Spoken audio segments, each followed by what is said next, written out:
Zlurpcast!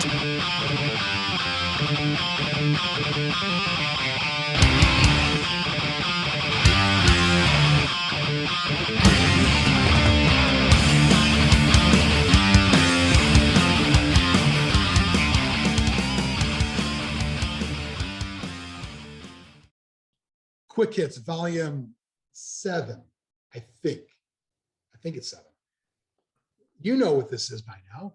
To some people, this is your favorite shit because it's like, I don't want to hear these fucking idiots drone on for 2 hours about a game I don't care about. I want to hear them talk for like 9 minutes and then bullshit for 9 more minutes about games I might check out. That's what this is. We got Xtreme in the fresh Danhausen Christmas shirt, gift from Valdric, who is in the flannel dressed in his cactus sack. If you got Biran in his Ted Cruz shirts, I will say keen eye observer. Is that a term? Keen eye? Like if you're watching closely on the last video, or 2 videos ago rather, you saw Biran's little side chat. He got like a little Ted Cruz group or something. I saw that shit. I saw a lot of things on that one. Last week, you got to see a throwback episode, a G-Dub classic. So that's for the old-timey fans. But this one is coming out around New Year's, and we figure why not throw a 4 new things to talk about, or 4 or more. Come on, Biran surprised everybody. Goes, oh, I have one more thing. I got another thing. We're like, I thought we are going to do one thing. And he's like, no, I got 6 things. I don't think he's going to have 6 things. I bet she's going to have more than one thing. Talk about it. It is Zlurpcast. Follow on social media at Zlurpcast. Buy some stuff at zlurpcast.net. We get like pennies on the dollar. It's an amazing source of wealth. We hope for a good Q1 with all we make there. So KwikHitz, we're going to cover a thing or 2. Who would like to begin this KwikHitz Volume 7? I'll go. Okay, Biran. Nice slaughter you got there. Yeah, you like that? That's good. No, don't do that. It's not gonna. It's gonna be. It's not gonna increase its value on the secondary market. My KwikHitz is a comic that I just finished. It's a Harley Quinn Volume 1 Omnibus. It is it was one of the first ones I actually picked up of when I started collecting omnibus. And you know what? I don't know if I'll recommend it. It's recommended with a caveat. The art is amazing. This is covering where is this? This is Amanda Connor and Jimmy Palmiotti, which are actually a couple, I believe. I like his work. I don't know much of hers, but I think this is New 52 era of DC, and it's kind of Harley's transitioning to sort of an anti-hero. Not so much involved in the Joker anymore, more involved with her friends and starting to get romantic with Harley Quinn, kind of hints at that. If you're enjoying, what's that? Wait, she's starting to get romantic with Harley Quinn herself? I'm sorry, Poison Ivy. Not outright yet, but I suspect that comes up because if you're a fan of the current R-rated Harley Quinn animated series, you can see a lot of the roots of the characters that are very prominent of that series in this book. Her landlord. You got a new comic for that series too, which is pretty for that. It is. I'm enjoying it as well. New one comes out tomorrow, I think. Yeah, that's a good one. But Eat, Pray, Fuck or something. Eat, Bang, Kill, Marry, something. Bang, Kill, Marry, something. Yeah, that's it is good. This one though, I think there's 2 omnibi for this. There's 3 volumes. 3 of them for this series. Yeah, this is Volume 1. I have Volume 2. I haven't started it yet, and that's where I'll get into some of the caveats for this. The art is amazing, very cartoony, very well done. It's very, and this is getting there's another caveat is if you don't like breaking the fourth wall, this does that a lot. Not a lot, but enough to be annoying, where Deadpool will get away with it, but even he can be a little over the top with it sometimes. But Harley's starting to do that quite a bit, but it works a little bit with Harley because she's insane. Every now and then characters, I think She-Hulk used to do it. She-Hulk was the first to really do that. Yeah. And I wonder if they're going to do that for the TV series. If you don't like it, you don't like it. But I think it's becoming more and more like, I don't know, like almost like we're all in on this. Right. Like you're part of this world. And is it the Gwen Poole character is a comic book reader that gets transported to the comic book world, so it makes sense in Something that like way. that, yeah. Yeah. So But she gets her own, basically it's got slice of life stuff in there for the people that like that kind of shit, where she has an apartment building on Coney Islanders, Long Islanders, I don't know, with all these cast of characters that start coming up in the animated series. Specifically her, I don't know if he becomes her, it's Ivy's landlord is the guy in the super mecha wheelchair. Yeah. And in this one, he is at a retirement home that Harley's working at as a therapist, because she's a therapist, so she needs to make real money to pay all the taxes on her new building. So she gets a job as a therapist at a retirement home. So she puts on this makeup to make her skin look normal and everything like that.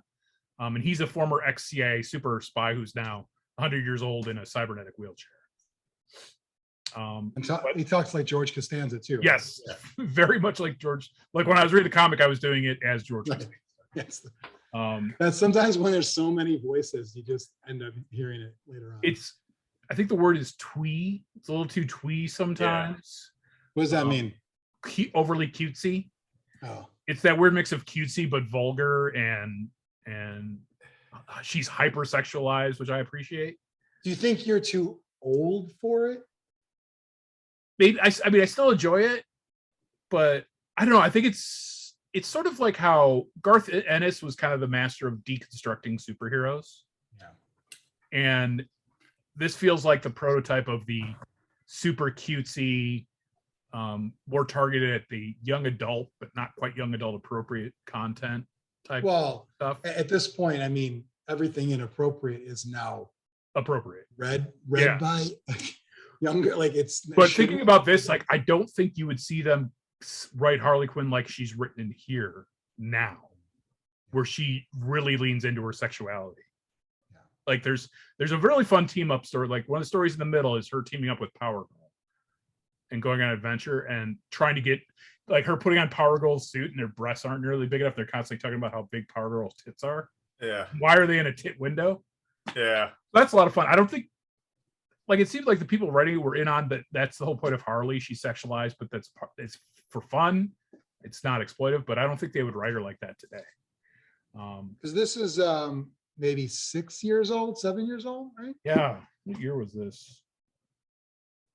Yeah, I'm not sure, but you still see hints of this in the current comic run and the current thing, but her sexualization is way over the top in this, and I could see some comic book fans finding that problematic. While I appreciate over sexuality of every character, man and woman.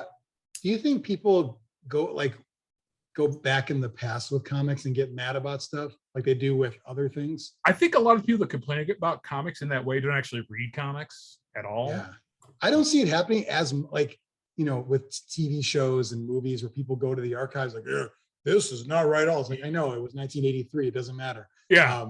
But I don't see it as much with comics.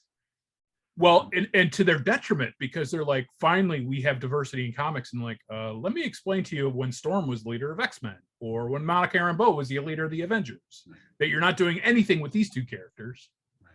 And then you complain about there's more diversity in comics back then than there is now. Yeah. It might also be to complain about stuff, you have to actually know stuff. Yeah. And I think a lot of it is the editors at the big comic book companies listen to Twitter more than they should, because it's such a small fraction. But anyway,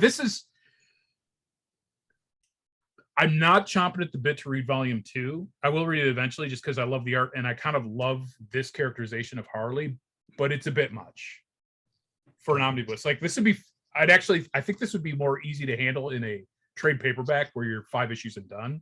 Reading through this all at once, it's a little much. So I need a break. It's like, but I'm the same way. It's not even necessarily Harley. Like with Deadpool, if I read a big Deadpool comic, I need to take a break from Deadpool. Yeah, I like it's one of those. Some are better digested in small chunks. Yeah, and usually ones with a more comedic kind of focus too, I think. But it just goes to show, like, 3 omnibus for Harley Quinn. That's huge because she was she's been big for so long now, and she was originally created out of the animated series, wasn't she? Right. Yeah. Yeah. So I think it's a great success story. And that, I mean, like I said, I think this is probably maybe closer to 10 years old, whatever that, but it was just the idea that how she got huge then, but look at it now. Yeah. She's at this pop culture, you know, like huge level. So. And the thing is that a lot of people like across many different fan groups, a lot of people like Harley Quinn. She's because they hire good writers for it and they hire good artists for it. It's like, I think you can make any character popular if you actually take the time to hire good people. Well, put the resources behind it, and you get people that you know, whether it's the art or the style you like, or even just writers that you like. So I'm glad I got it. I'm glad I got volume 2. I would say don't read this all at once. Like read like a 5-issue run out of the omnibus and switch to something else and switch back to it. Was that sort of like, a palate cleanser? Cheap graphic novels? Yes, that's where I got this one. I got volume 2 on sale at my local comic shop. Okay. Jay's Comics also has a 35% off sale until Christmas on Omnis. Oh, well, this is going to be seen after Christmas. Too bad, you're out of luck. You mean Christmas next year? Probably. I guess it is their annual sale. So speak for them. Yeah, and also any new comic book days when they also put their Omnis on sale. Okay. But now, so once I finish this, so my next one is Flash by Jeff Johns, volume 2. Looking forward to it. Started that and already loving it. Best rogues gallery this side of Batman. Oh God. One thing I love about omnibuses, omnibuy. Is that really the real term? Mike? Yeah. Omnibuy? Yeah. Okay. And when you say omnibuys, like Biran did, that's just omnibuys. I'm gonna buy these books. Like if I were to say like fun guys, for example. I like that you can read one and then read other stuff, eventually go back to it, read the second one. It never feels like you forget anything or miss it because you took in so much content. Mm-hmm. You know what I mean? Whereas if you just read a couple issues or even a small trade, sometimes I forget things when I go back. Whereas an omnibus, I feel it's enough content that you've just absorbed some, like even if you're as forgetful as I am, you've absorbed something out of it that you can safely move on. Yeah, I like to read one at a time, but I think for the next one, I'll do like when I'm reading the Jeff Johns, I'm going to finish that one all the way through without opening another Omni. But this one, I would probably read like a 6-issue stint and then go to another book and then come back to it. Yeah. All right. Cool. So if you get it on sale, worth it. What's on sale? 70?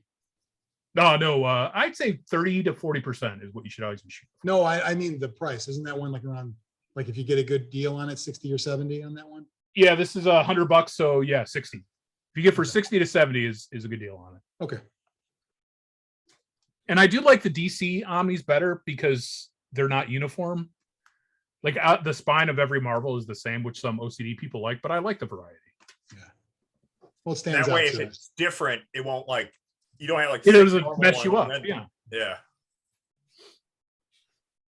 Very cool. Anything else, Biran? No, that's it. Okay. Xtreme, Mike, me, who wants to go? I'll go. Okay. All right. This is a bit of a cheat because we've talked about this before, but this is Silver Bayonet. It's another Joseph McCullough Frostgrave type game. Looks like Le Grognard on it. Todd Warren. Exactly. Looks white. The premise of this is it's Napoleonic era, and there's these demonic entities called the Harvestmen that feed off of horror and pain and all suffering and all that. And the Napoleonic era and the Napoleonic Wars, there's a lot of that. So it's basically the Napoleonic Wars with a supernatural tinge to it. It's follows essentially the same system as Frostgrave and Stargrave and all those other graves. However, there is some differences. Instead of the D20, which we all know is swingy and some people like and some people don't, That's great. it's 2D10. Okay. And you've got the 2D10, they're supposed to be different colors. One is what's called the power die, and one's called the stats or the skill die, excuse me. And some of the and so when you're fighting or shooting something, you have the target number, which is the enemy's defense. And the sum of those two numbers equals or beats their defense, you hit.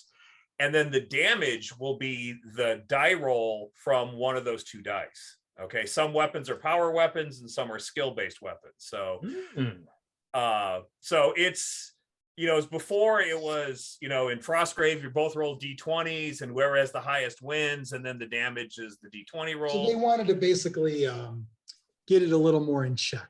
A little more in check. And there's also these what are called your power dice pools, and you have 2. You start off the game with what are called 2 power dice, or I forgot what they're called, fate pools. That's what they're called, fate pools.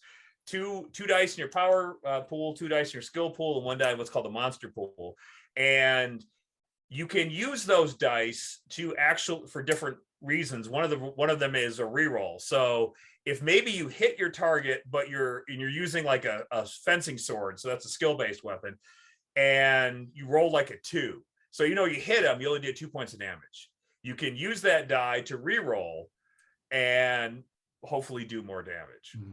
So the hit counts regardless, but you're just swapping out a die to increase the damage of your successful hit. Yeah. Well, if you needed 13 to hit and you rolled a 10 and a 3, but the 3, you're still stuck with the second roll, so you may end up missing. Oh, so it is risk reward. Yeah, there is kind of risk reward.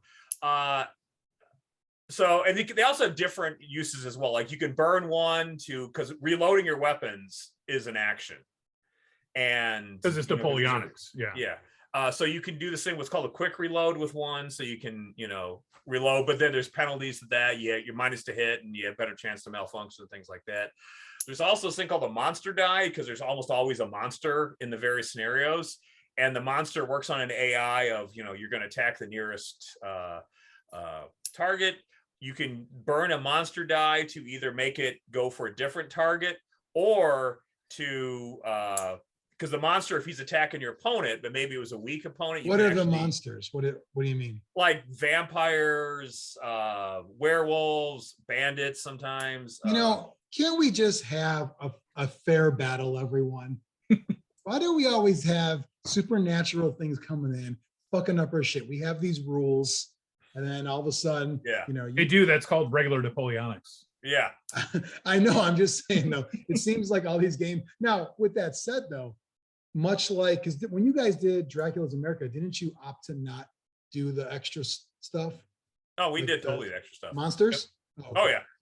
We actually had scenarios, the Shadow Realm too, where you have the separate board. Okay. Maybe it was something else but I guess some people might, just, hey, I just want to play a straight Wild West game. Yeah. And it's designed to let you do that too in Wild West Exodus. Yeah. So you could do that here too if you wanted to, right? Oh yeah, yeah, you could. Because I assume it's skirmish based, so it'd be kind of unique to have a Napoleonic skirmish game. Yeah, yeah.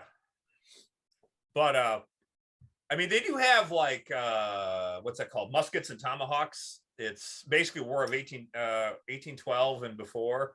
So, but like I said, it's.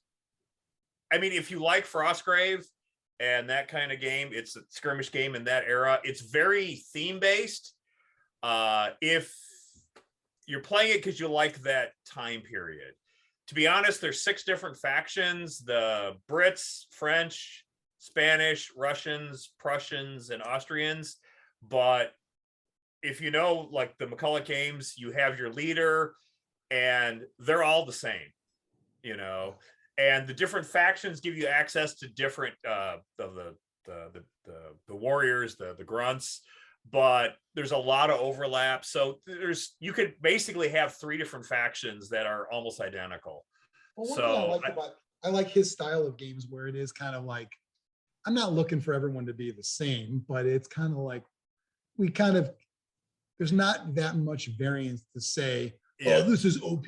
Like, it's just as time goes on, if you play a campaign, you add some stuff, you might see some separation with the good war bands and the not so whatever. But for the most part, it is kind of like dudes on dudes, same across the board. Right? Oh, yeah, yeah. There are a couple of special characters, like the Russians have access to a werebear, and the Austrians have access to a half vampire. But for the most part, so it's like I said, I had some spare time last week, so I downloaded the rules because Grognard's doesn't have the rule books yet, but they do have the miniatures. And it seems like a fun game. So. Is it you mentioned about if you like the other grave games, they're going to call them. The fact that it's 2d10s and it's different than some other things. Do you think this is almost because people shit on them for reskinning set of rules? Yeah. Now they're not. Do you think this is? It's like a reskin with a tweak. Okay. Instead, the damage is a little different, and because there's no armor effectively. Right. So the damage is figured out a little bit differently, but if you play any of those other games, jumping over to this one is not a big deal. It just seems like every game they add a little bit more, they refine it just a little bit more, like the experience system. I wonder if it's almost a cool way of doing new editions of things without making people feel like I'm buying the same shit again. Yeah. And I'm not saying it's like a trick or what I mean, but just the idea of if we tweak the core a little bit each time and put a new theme around it, does that essentially pull in two different audiences? One of the people who love our games and want the latest of the latest. Now we're doing 2d10s. Now we're doing that. And then you also have, I didn't get the last one, but I like this theme. So it's kind of cool. Like that, you're right. You can call it a reskin, but it's always like a better skin. Each skin is a 2.0, 3.0, 4.0 each time. So I have to wonder if whatever the next one in line would be, like, I don't know, Rangers of Shadow Deep version 2, if that's going to become 2d10s. Yeah. I think it seems like because Rangers introduced the experience point thing, and then Stargrave actually improved upon that. And, but with the unified, when you get 6 XPs, you're going to get +1 courage. Everyone does. So it's not, but yeah. It's funny to see. And you've obviously been, kind of keeping an eye on those since they started, and probably Ryan, friend of the show as well. But it's funny to see that, Frostgrave, the first one, and how it's just kind of it's just interesting to me. It's a cool approach to, you found something that works. Don't fuck it up too much, but also don't just keep releasing the same shit. Yeah. So tweak it and get a new theme every time. I like that. Yeah. So are you going to be playing that, do you think? I don't know if I'll probably, Ryan and I will probably give it a spin once or twice. But again, we're going to be starting this Dead Zone campaign. I think that's going to be most of our gaming time. So, but we'll see. The minis are good. They're metal, which I know some people don't like. Are these the North Star models? Yeah, North Star models. And they scale reasonably well with the plastic Napoleonics that you and I got for Sludge. Yeah. So, because the base infantrymen, they don't make any of those. And I think that's pretty smart, because you probably already have those. There's other places to get that. Yeah, there's a million places to get that. But again, some of the other, how the army, there's 3 different army units, boxes, whatever. And they usually give you your officer, your leader, and then some of the sidekicks, the occultists. I think it's cool they did that, because I'm surprised that, because they have a certain look to their older models. I say older, but they're whatever. Last few releases, they actually look Games Workshop-y. They remind me of Mordheim models from the early 2000s, where they kind of they're not true scale like our Perry models, Mike, but they have the big faces and big fingers and the sausage ring and all that. But they fit well because those other Frostgrave, Stargrave, Rangers, whatever. So you're saying now the models for this game, they're trying to keep it a little more with the historical vibe? Yeah. I mean, they're still, because they're metal, they're still a little chunkier than some of the plastics are. But I think once you get them painted on the table, it should be good. Okay. Yeah. Cool. And what's the name of this one again? Silver Bayonet. Okay. Very cool. Now available? Now available, yes. Okay. At your local. Did you get it from an illegal site? No, I got it from, I downloaded the PDF from War Games Vault. And okay. Yeah. Legit. Well, you mentioned in Mexico, Ragnar, so Ragnar will get it, and other stores might get it. Yeah. And like I said, Grognard's has a rule book. They got 2 of each of the army sets, and 5 of the 6 sets have sold out. So, and the distributor's out of the British unit, which is the one I didn't get. But Nice. Looks like Todd may call upon you to run a campaign for this with a bunch of normies. Enjoy. So very cool. Anything else, Mike?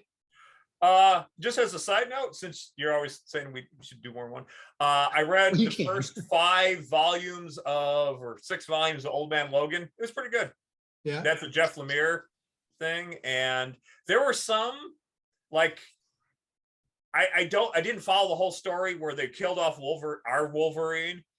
I guess he's still dead. I don't know, but I guess not now. But how do you die when you regenerate, though? Yeah.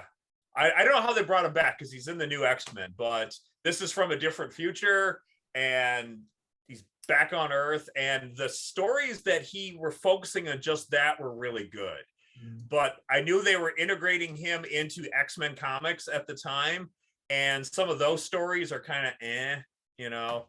But this will for Xtreme, there is a one of the issue or one of the series has had the Howling Commandos. The ones you like, you know, Teen Abomination and all those guys. So yeah, that's cool. I had that in my stack when I was at my local store for Black Friday, where it was like trades were ridiculously cheap, and I don't know why I just put it. I kind of like went through some. I should have grabbed it, but because those are pretty thin trades, right? Yeah.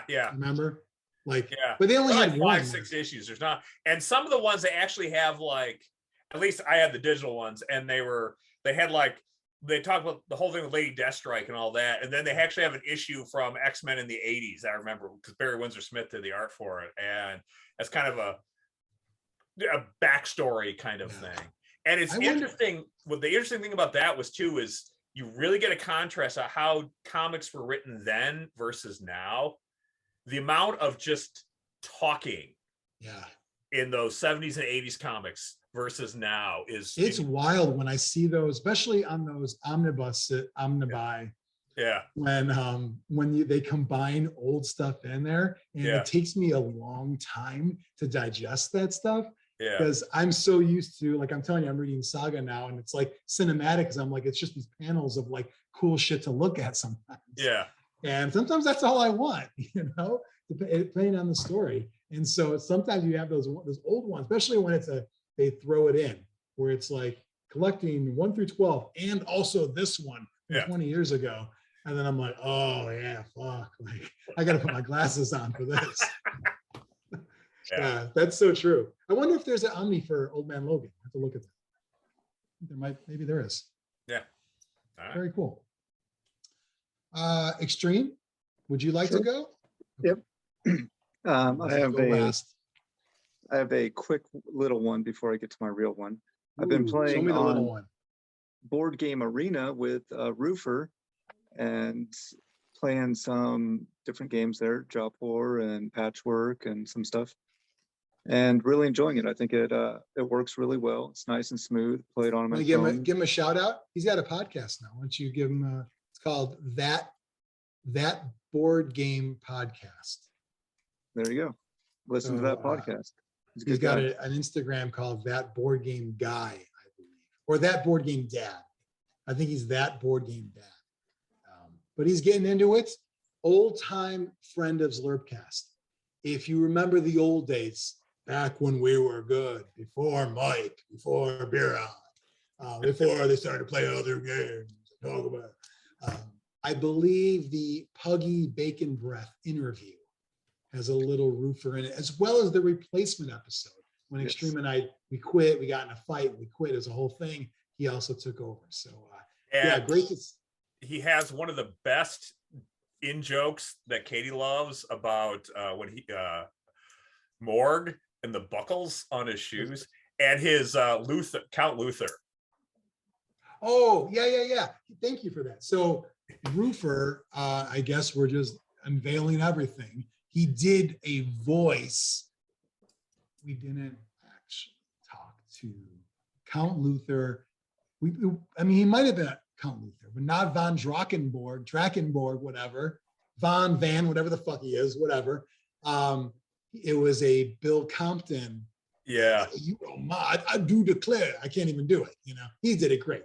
Roofer did a great job. Yeah, so he was him. He was like son of Bacon Breath or whatever in that one. I Puggy, whatever. Son of Dr. Bacon, whatever the fuck he did. And then, yeah, was it a you can't even like lace my boots and that's why I wear buckles kind of joke? Yeah. Right? Oh, was it Puggy and Morg arguing? Were they like together? I don't remember. All I just remember. I love that we know the line, but we have no idea the context. The context. So anyway, Yeah, sorry. the Vampire Bill. Everyone was expecting, no, I'm going to be. And then he's Vampire Bill, and it was just great.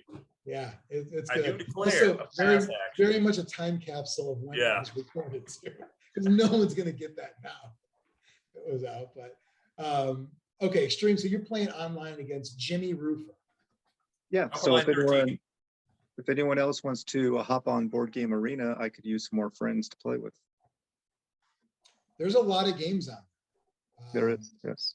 It seems like it's mostly games that are heavy on dice rolling and cards, correct? There's a lot of that, yeah. That's not a bad thing. I'm just talking about what they were able to convert into digital format. And that's not a knock on it. Yep. And then my actual main quick hit is a special one for Katie, who requested it. Sweet Valley High. This is an excellent board game from 80s, maybe 70s. It looks like it's still pretty good condition too. Yeah, it's not bad. I don't know when it's old. But it's actually not a bad game. So it's a very simple, you move around and you hop in each of the classrooms and you're hunting for your specific 5 items. And once you find your 5 items, you win. We need to ask Sarlo if this is what Love Battle High School is based on. Yeah. Wait, just so I'm clear, Xtreme, on the mechanics, can you put that card back up? So you're going around school, you have to find Rue McClanahan, it appears, on the left, and a bicycle and a backpack, which unattended backpacks are a no-no. Creepy science teacher. Do they have gender non-conforming bathrooms at Sweet Valley High? What's the thing in the middle? What's the middle thing? What is that? Biking outfit. Oh, biking outfit. Viking? Biking. Oh, biking. Like a special outfit for biking, like racing biking? I don't know. I was hoping it was like Viking. Shorts and a shirt and some socks. Okay. But anyway, so you go around and you collect only your items, but you can hold anybody's boyfriend. Ooh. But to win the game, you have to end up with your boyfriend. I get So it. you could play denial at a denial game against, like, I got your boyfriend. So anybody could try to capture Professor Mueller in this one. Oh yeah. Okay. So there's different spots where you can like trade boyfriends, trade places with the other thing. Boyfriends. See that movie? There's a deck of cards that can be drawn, but this is a game where for a brief period of time I was looking at reskinning this game as a Dubinsky game, and I was going to add a little bit of an extra layer of strategy to it where there were like common items that everybody wanted, but there was only so many of them. And instead of like trading boyfriends, you would land on those spaces and you would fight each other. Or anytime you walked by, I thought you were going in a different direction with that. And you would try to steal the stuff out of their pockets. This would be like under the bleachers banging the boyfriend. I can see that. Xtreme, was this the one we kind of joked would be funny for like a Dubinsky where they're like the closer you get to solving, the actual further away from the objective you get, like the more you find out, the less you're winning or something. Remember we talked about that? I think that was a different Dubinsky game, but yeah, I still think that was a great concept. Within the same universe? Like, it's all coming together now, and then your points are decreasing. Like, the more stuff you're like, I'm getting it. This and that. Yeah, I love that idea. Nice. So at its core, it's a very basic game that can be reskinned for any license, but I think it works. It's a nice, simple little hunt and find game. Any chance we can see the 40 Miners doing a Dungeon Bowl variance with this game? Probably not. You So- use miniatures for it to liven it up a little bit. I mean, you could. If I took the time to actually reskin it, I think I would, but it just comes with standard little cardboard heads.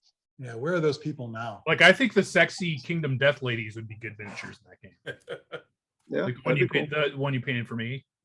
Sure. That reminds me, Xtreme. I think a fun episode. I know Biran's going to poo-poo the idea, but I have that from the found footage guys. They made their own game, and it's like a parody of those all the 80s style like mystery date type games, and that would be a fun Zlurpcast video, like we play on there. But It's Sure. content. I don't care what it is. It's just content. It's all I care about. it's great fucking content. It'll be great. I guarantee you. So I'll bust that out at some point. We'll have to, all four of us have to be there in present, don't we?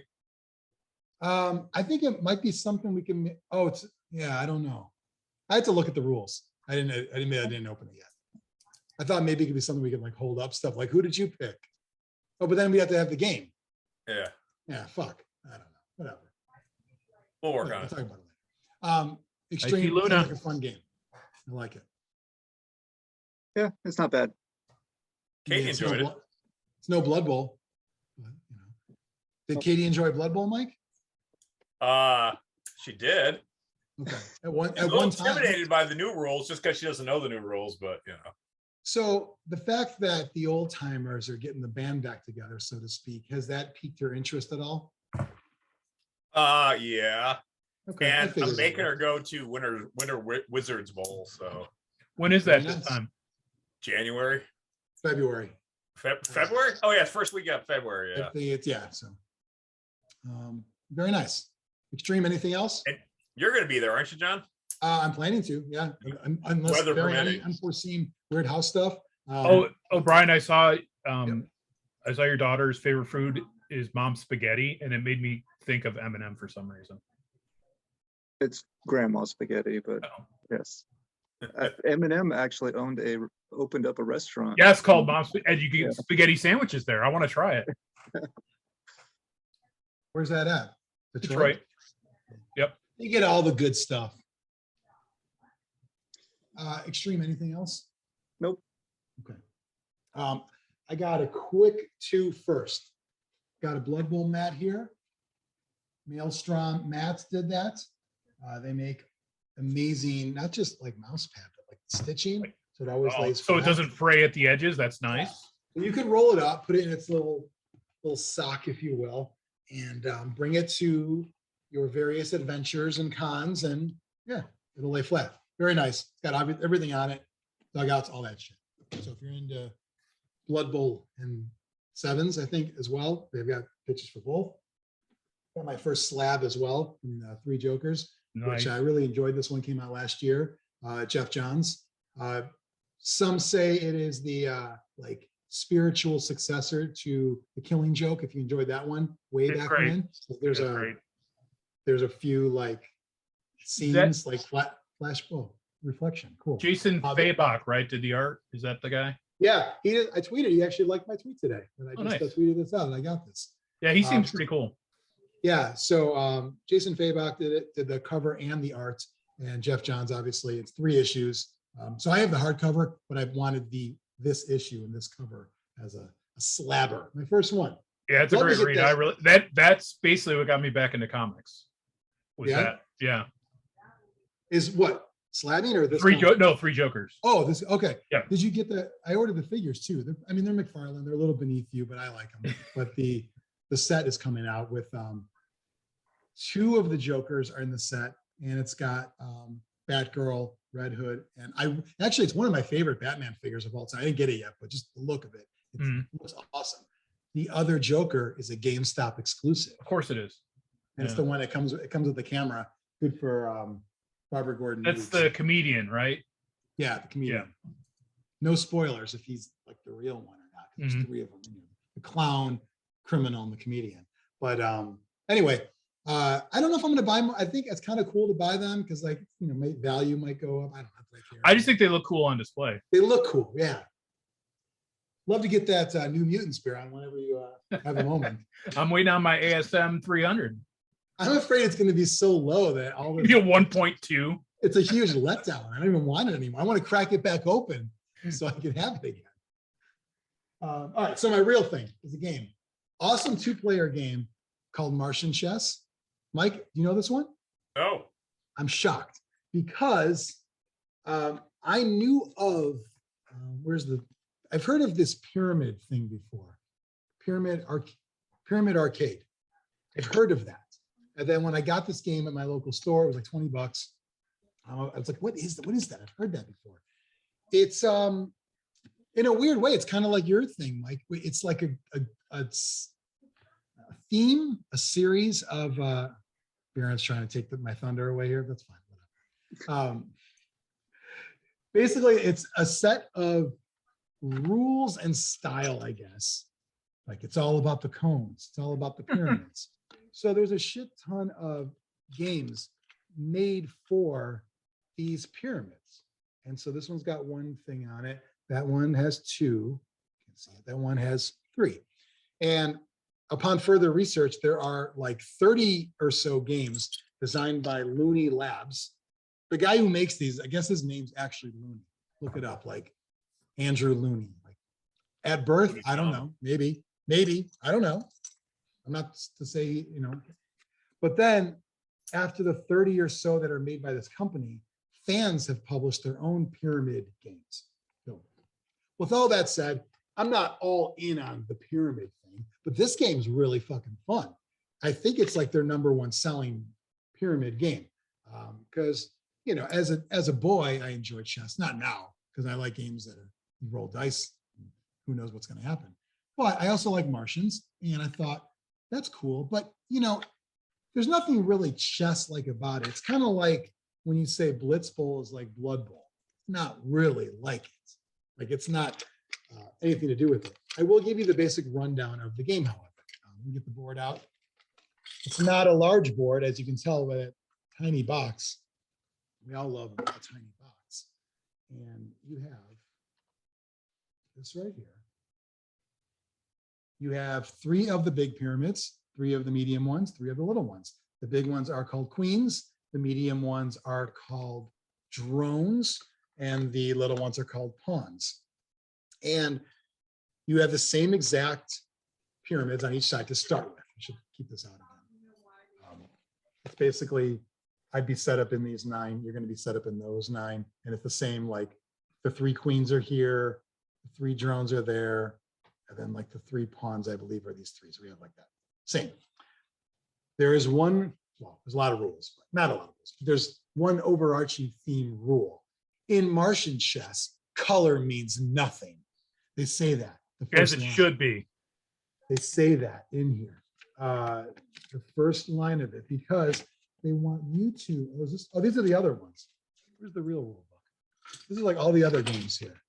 They're all like these little games that you do that based on the same, the Looney pyramids.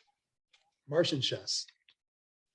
Look at that right there. In Martian chess, color means nothing. What that means is you move across the board and the queens move much like a queen in chess. They can go diagonal, orthogonal, and unlimited amount of spaces. The drones can move only 2. I'm doing this in a weird way. So can move 2, but it's only orthogonal, up to 2. So 1 or 2. Orthogonal only, not diagonal. So max 2. The pawns only move 1, and it's only diagonal. What happens is you have to cross, they call this the canal. You have to cross the canal to take a piece from your opponent, and they're worth whatever they are. Queens are worth 3, drones are worth 2, pawns are worth 1. It's not about, or before we get to that, it's all about points at the end of the game. Whoever has the most points. As soon as, and this is really awkward to hold this like this, but as soon as this, pretend this is right here. Pretend that's right there. As soon as your piece crosses the board, so let's say that thing is in there, boom, I got it, I'm taking it off. Now this is here. Now it's yours. It's on your side of the game board. You control all of the pieces here. I control all of the pieces here. As soon as you cross the canal to capture one of mine, Now this one's mine. So there's a thing called a double whammy where it's like, boom, I got you. Fuck you, I got you. You know, because go right back. Now, sometimes you trade it off. Like you got a pawn, I got a queen. But as soon as one side is completely empty, the game is over and you count up points. So if early on, no, at any point in the game, you feel like you look over like, oh shit, I'm got about 10, 12, you got about 3 or 4. What you want to do is, they joke in there, they call it run for the border. You want to just like move all your dudes across there as quick as possible, because now they become your opponents. And then as soon as a side is clear, the game is over. So if you clear off your side and you have more points, you're going to win. If you have no queens left, you can upgrade a drone by bringing a pawn into its square, and it becomes a 1 and a 2 becomes a 3. If you have no drones left, you could turn 2 pawns together into 1. Doesn't always happen. Usually I find that you have enough, but that can happen. And then the only other rule is, if you feel like everyone's just fucking around and we're not getting anywhere, like you've got 15 or so points, I've got 15, we're moving guys around, you can call like stalemate or something, I forgot the term in there. And basically if 7 turns pass without anything being captured, then the game's immediately over and you add up points. It's like a quit fucking around kind of rule you can institute, but no stalling. No stalling. It's a really fun game, because the hardest thing though in the game, and even after you've played it, a few times right away, right after each other, there is an unfuck that has to happen in your brain, because you keep thinking like, I moved a piece across, so I got yours. That guy's mine. Now, having it all the same color helps. Some people play this with like the different color ones. I think that is insane. Like, because that's going to really throw you off. But they're all the same color. So that helps a little bit. But you have to immediately remember, as soon as I move that across the canal, it is now yours. It does not belong to me anymore. So if you capture something on somebody's side, try to look to see, is the piece that I've just given you going to be used against me in a turn? If so, maybe I don't want to do that right away. But essentially, that is Martian chess. It's not very much like chess at all. But it's got enough where if you like those kind of, a similar kind of game. But it is perfect travel game, super small, very small board, 2 players, very 15-minute game, probably. So would a Martian seeing our chess be like, this isn't chess? Totally. Yeah. They would just say, why do you have so many pieces, and why is it so big? like, why are they in weird shapes? Yeah. What's wrong with you? Because why do you have different colors? We racist? Yeah, clearly the pyramid is the perfect shape. Why would you have these other ones? And for storage, look at this. Oh. And talk about, You put it right in your butt. yeah. Well, I was going to put it back in the box, but I believe it doesn't say you can't put it in your butt. When Andrew Looney came up with this, I don't think he envisioned that. Maybe he did. I don't know. First thing I thought of. So pretty fun game. See if it's at your local store. It's usually $20. It's, again, great for travel, easy to pack up, easy to play. And it's a really fun 2-player game. That's a lot of that, like, fuck you back and forth, because you're giving somebody, like, I'm going to not only take your piece and get the points, but now it's yours. Now, sometimes you want that. I've been times where I will move a queen all the way across to get something, but I'm just gave you a queen. Better be worth it. Maybe I was trying to just clear my board, whatever. But yeah, it's a lot of fun. He's the same guy that made that card game Flux too. F-L-U-X-X. Yes, he did do Flux, and I'm sure that's how he's got like a million variants of Flux. That's how he paid for all the pyramids and all this shit. It's got to be with all the Flux licenses or the Flux whatever. Yeah, exactly. I almost bought the Monty Python Flux as a goof, even though I don't really play the game. I've watched it played. I've never played it, but it looks okay. But it's the same thing. The Monty Python one though. Monty Python fans can be rough. What fans aren't rough, Biran? I don't know, but I don't know, that fan base triggers me. So is that because you're at a con and they're all dressed as monks? No, it's because I remember waiting in line at GameStop for a midnight launch, and people were quoting the Holy Grail back and forth to each other, and it's just like, you know what? I would say those Monty Python fans think you are the idiot for being at a launch GameStop thing, you know. but they were there too. They were there too. I know, but it's like, are you better? It's the same one where the guys in the pickup truck came by like, what are you guys waiting for? Like getting ready to call us a name. And I said, Madden. And they're like, really? Yeah. Like, oh, it was actually like a World of Warcraft expansion. Right. My kid likes that. Maybe I'll stop in. No, don't. But no, it's a lot of fun. It is an out-of-world game in which color has no meaning. But it's advertising new colors, so clearly it doesn't mean. Yeah. So if it has no meaning, should I ignore that thing? Also, I mean, not everyone cares about this, but the purple for some reason throws me off on this box. You got a cool Martian red thing going on. And you're like, how about purple? But again, color means nothing. So why do we even talk Brian, what color is that? Is that purple? Blurple. Blurple. It's barely purple. Xtreme, you would have no issue with this game because color means nothing. Color means nothing. But again, Same I've seen color for people, everybody.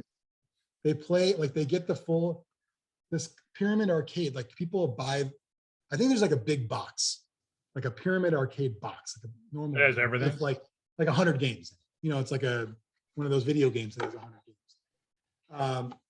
And those have all the different color pyramids. I think, again, I don't know because I don't have that, but I think it would be insane to play this game with all the different colors. Because you're constantly remembering, yeah, that I only have shit on my side, and your thing becomes my thing as soon as you move it across. And there's been several times where, like, I was playing, I was like, oh, fuck, that's mine. That's mine now. You just gave it to me. But now, can you get a neoprene board for it? I would imagine. You know what you I should bet do? a regular size mouse pad would work. I was So, about like, to say, yeah, like a DIY, you take a mouse pad and you get a straight edge, and I'd go pencil just because you might mess up. And then you mark off these 1-inch squares. And then call me crazy, but maybe like a giant table saw, and take that mouse pad right to that table saw. And don't take the guard off too. And just whatever happens, happens. I bet it'll be a clean cut. It'll go right through that mouse pad in your finger. Yeah. Oh, I should note, they say you could play 4 players on a normal chessboard. I've never done it, but I guess and then you would just add in your own line, between each. Is there an easier version called Mars Checkers? There should be. I will inquire with Mr. Looney to see. But yeah, it's pretty fun. I believe that's it. We have anything else? Zlurpcast coasters, you can get these at zlurpcast.net. Look at that guy with the hat there. It's like he can pass for like 12 different ethnicities. He also has a that guy mustache. Yes. He does. He kind of looks like Jim Roofer a little bit. Mentioned. Here's Mike. I can't tell what's pus and what's titty. You know what I mean? Yeah. Is it a nipple or a sore? You never know. It's a new game we're playing. He dropped a. Is that a piece of pepperoni that fell on you? Yeah. I like a salami nipple, real It's big. actually, it was a platter, and we thought it was pepperoni. That was on one corner of the platter. It's actually little salamis, which is nice. I prefer those. Quick side note: you ever buy a cheese cracker sausage platter for fun as a goof, not to bring somewhere? Just to sit at home and eat? I fucking bought one the other day. So we're at the store, and then like whenever I go with Heather gets me, and I'm mad, but like because I always buy more stuff and I don't look at the price of anything. And I saw them like, we're not going anywhere, but I want this. And then I busted out, they were all individually like wrapped. So like all this, so I split it in half, and it was like one row of crackers and a pepperoni and cheese for one night and one for another. And it was like $10 and it was fucking amazing. So, and then for some reason that reminds me that's like an extreme move, like playing a game solo, like having a party platter, but just I think, It's awesome. I thought it was great. And it's like, because when I walked past it, I then like stopped and like, I'm going back.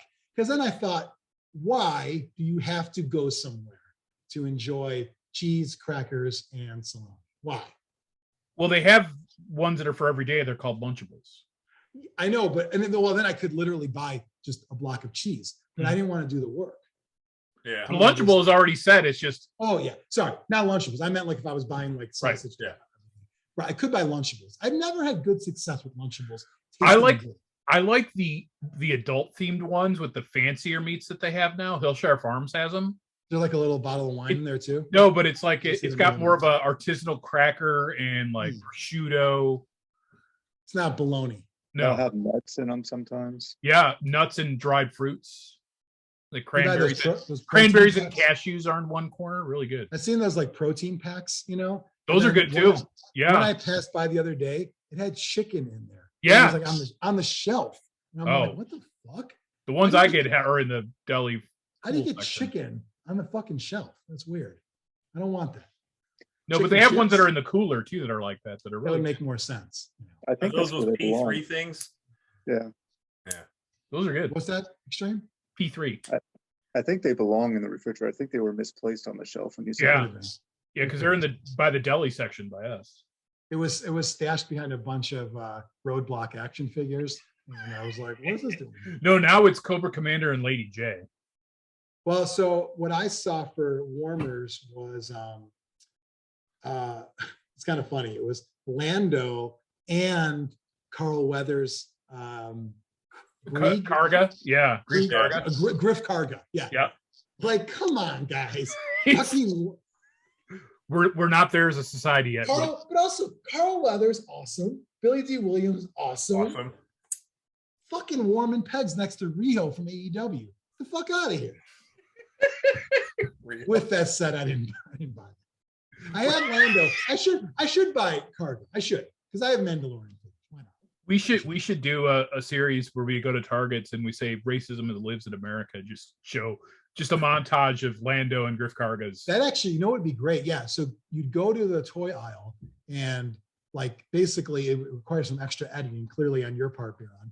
And then we would go through and a little thing in the side would add up like whites and other, and we'd have like a little tally, see where we end up when we get to the end of the aisle. Because I bet you we're not going to be happy with the results. Well, Eternals is going to really I skew. was going to say Eternals is just, Yeah. It's I kind of wanted to buy a Dinesh figure just. Oh, yeah. As a Portlandia action figure. I'd use them as a Portlandia figure. Well, I'd want like a Dinesh and maybe like a Guilfoyle, like someone to stand in for him. I don't know who that would be. Did they do a Guilfoyle Marvel Legends Spider-Man movie? Because They he should was, be. yeah, that'd be the only way to get a Guilfoyle. Well, I thought you're right. Maybe you get somebody who looks like him. Yeah. He's got a look. Yeah, I think we could wrap it up. Zlurpcast, KwikHitz, Volume 7. Follow online, share, blah, blah, blah. Zlurp Nation. You got some content recently, so should have been in that. Join the Discord. Maybe they'll be in there too. Why don't you give it a try? I think the invite still works. It'd be in the Zlurpcast Facebook group or Zlurpcast discussion. If it doesn't work, send Biran a direct message at 3 a.m. He'll get right on it. Yep. I think I've heard they expire, but I don't know if that's really true. That was like 2 weeks, but I could be wrong. Well, it's been longer than 2 weeks. Okay. Just saying. If you need one, do a shout out and we'll give you one. We're doing shout outs? No, give us a shout out on Facebook. If you get invites. We could do shout outs. Shout out to Bolt Down for running a cool tournament to make some money for Xtreme's Fund. Shout out to Hoagie, my British friend who plays games with us and is also into action figures. Okay. Mike, do you have one? No. Okay. Mike doesn't like I'll everybody. I'll take Mike's. Shout out to Roofer doing a podcast, jumping out with everything, getting back into the fold. Xtreme, do you have one? No. Shout out to Taylor, your brother, who just graduated from Penn State. Yeah, Yeah. there you go. Congratulations. Kind of a that big guy. deal. Kind of a big deal. Oh, it is. It really is. Congratulations, Taylor. Yeah, congrats. That's awesome. The shout out to Duncan who made that coin. Fuck cancer, Blitz token. Buy We're two gonna like have me. it. Buy two, at least two. I put my order and I only got one because I got other stuff from him. I bought a dice cup from him. Slam. It's got a slammer like thing too. Oh, like a pog? Yeah. No, like just to put it on, but Yeah. I'll probably go direct table for the loudness. And I also bought like another one of those like markers for the ball because I think the guy fits in there. We'll have to see if it works or not. I don't know if it will. What else? What else? That's it. Shout outs, right? That we should do shout outs at the end of every episode. I like that. Yeah, we should. We did that years ago. We should do it again. People got mad for a while. Yeah, Like, we should do it with the 20 people that watch till the end. That wouldn't take Yeah. very long. We should definitely do that. Oh, here's a Zlurpcast shout out. I don't want to say we're on tour, but you might see us at things that come up now.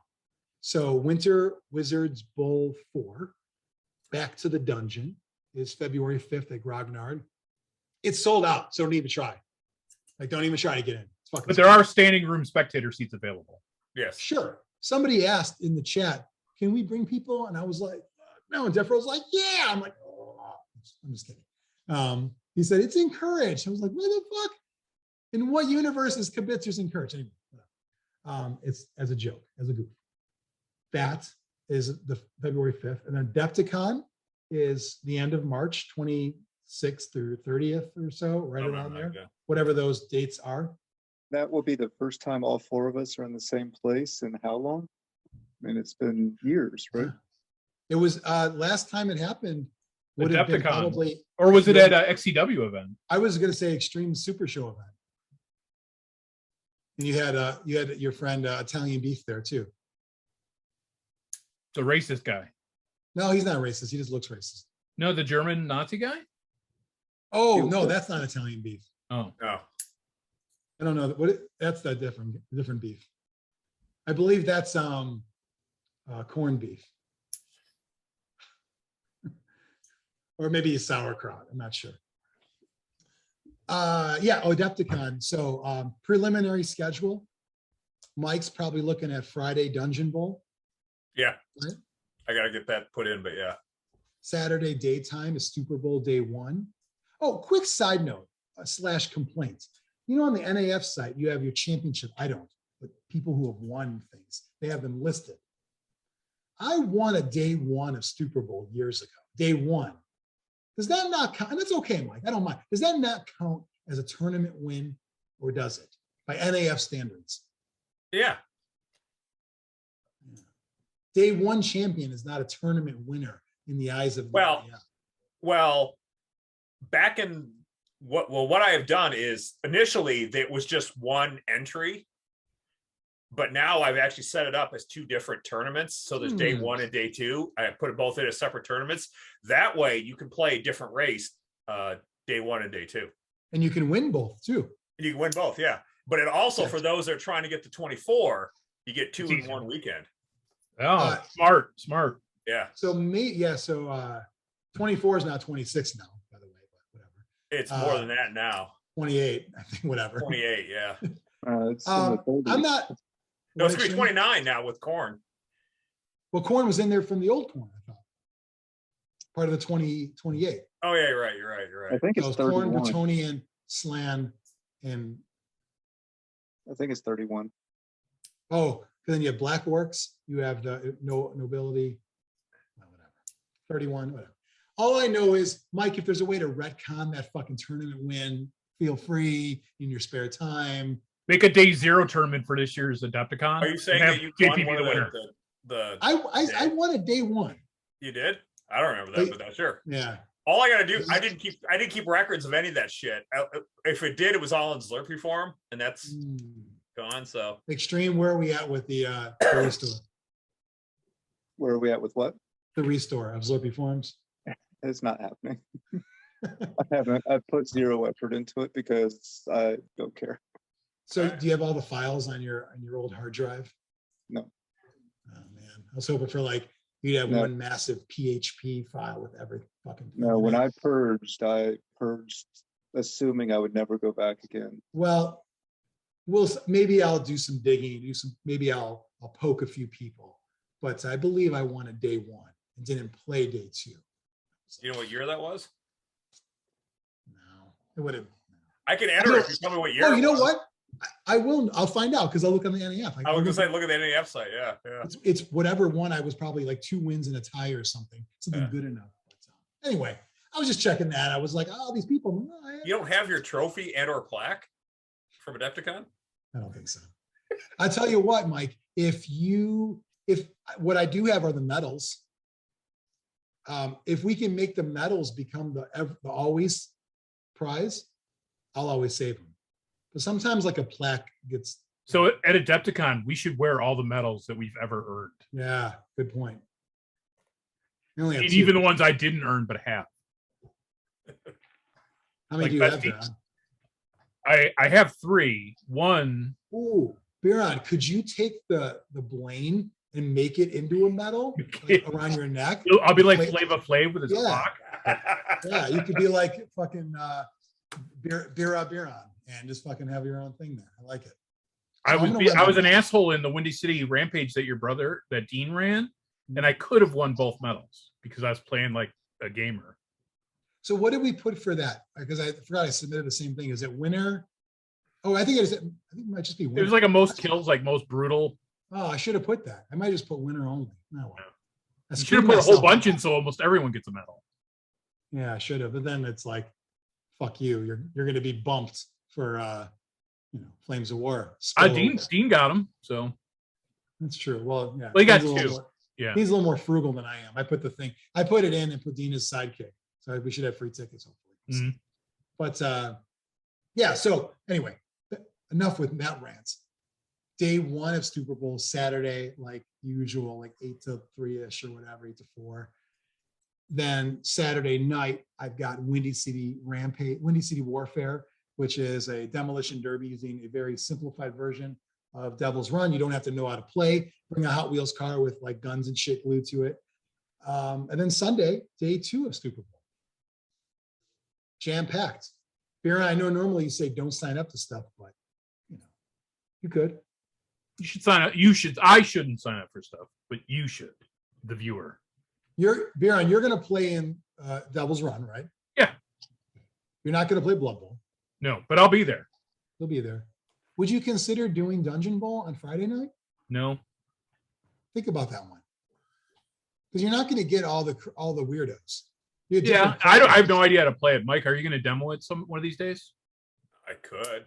I probably should, so I can run it. Well, I wouldn't call it a demo when you're learning the rules. What do you need to bring? 90% same Blood Bowl and just. Well, how many guys do you need? Is it a full Blood Bowl team or is it less? It's a mixture of teams too, because you're playing one of the 8 colleges, so they'll have like the College of Fire has dwarves and ogres and.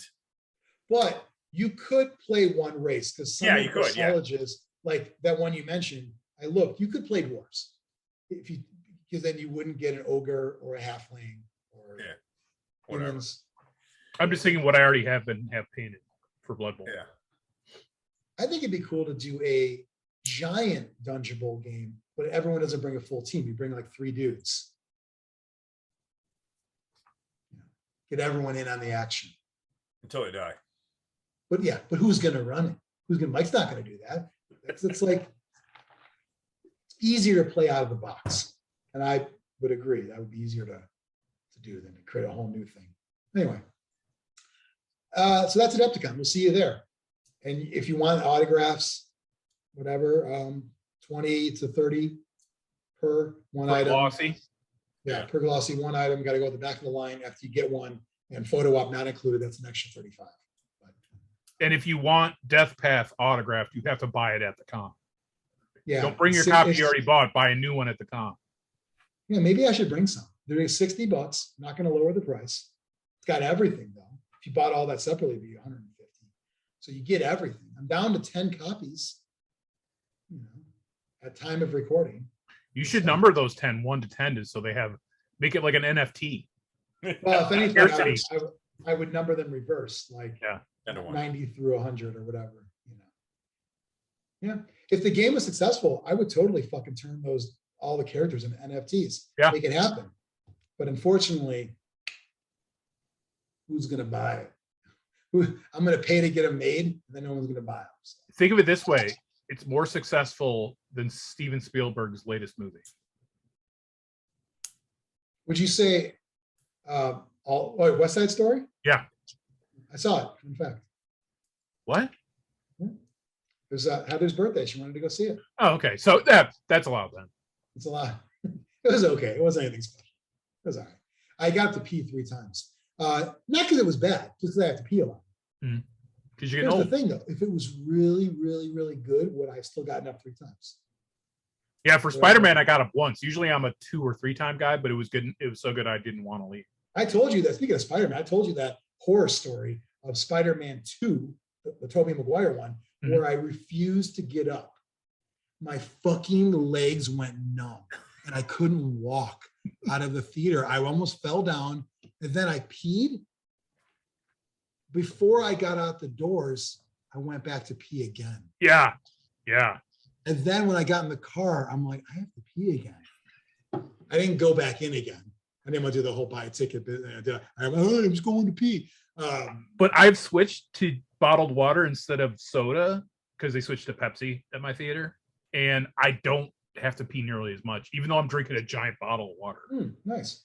We got a new theater that just went up. Well, I think it's new in this area where we're at. And Great time to build a new theater, by the way. Yeah. It's a great time. It's called the Palms. It's not like iPick level, but they're all like couple like seats. Nice. So that's nice. And there's a tray there. I like that. So and it's normal price, which is great. Our theater is shit. It's a dirt hole theater. Yeah. Do you still go to iPick sometimes or no? Sometimes, yeah. But lately we've been doing the IMAX for really big stuff, but Nice.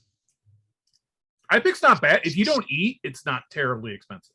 It's the food that gets. I want to eat though, but like they're very expensive. Like it's like overpaying. Like I'm bragging that you overpaid. Like it's that. I don't know. I think if you don't drink booze, you can get out of there for under 100 for 2. You could. Jesus. People go to iPick to like play pool and shit. They don't even watch movies. Fucking weirdos. It is weird, but it's a thing. Because their prices aren't good on their food or drinks. No, they're not. I got like these steak skewers once. Yum. It was okay, but it was like I get the filet $20. sliders every time. yeah, it's like everything's at least $20. Mhm. Anyway, enough complaining. Old man yells at cloud. Time to go. We'll talk to you next time.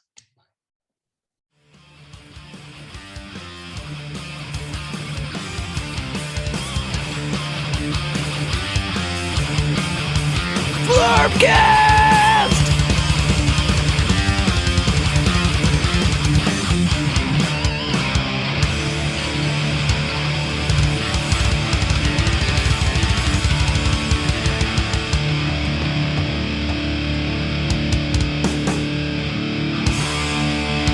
Brought to you by Nuffles. Bet you can't just roll a 1.